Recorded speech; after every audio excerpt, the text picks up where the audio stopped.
And so it's just important, I think, to stop, think, pause, don't leave your cool, kind of come up with a good game plan.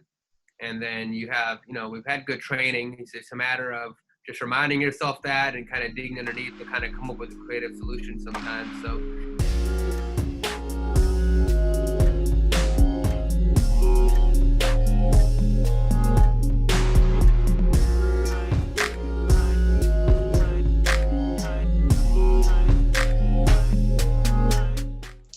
can you tell us a few moments of adversity? You mentioned weathering the storm.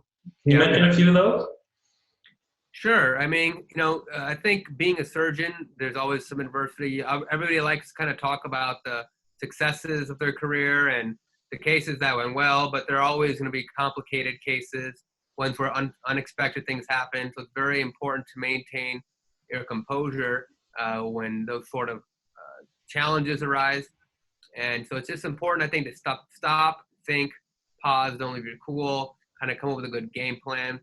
And then you have, we've had good training. It's just a matter of just reminding yourself that and kind of digging underneath to kind of come up with a creative solution sometimes. So, that's something we encounter, semi-regularly in the operating room. And even in clinic, sometimes weird cases come up that aren't routine.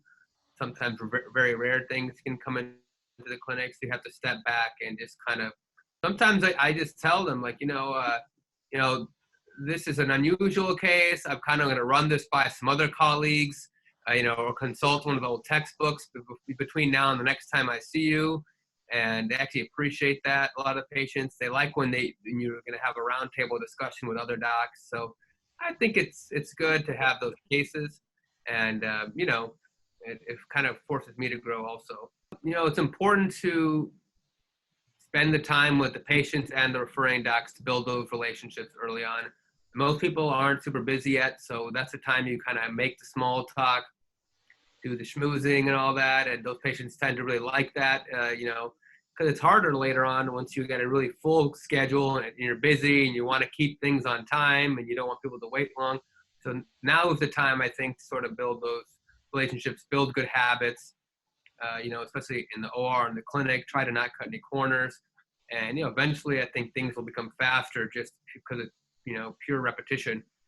But that's my advice. It's important to be available also to the referring docs, because if they think they can count on you, they'll keep sending you patients.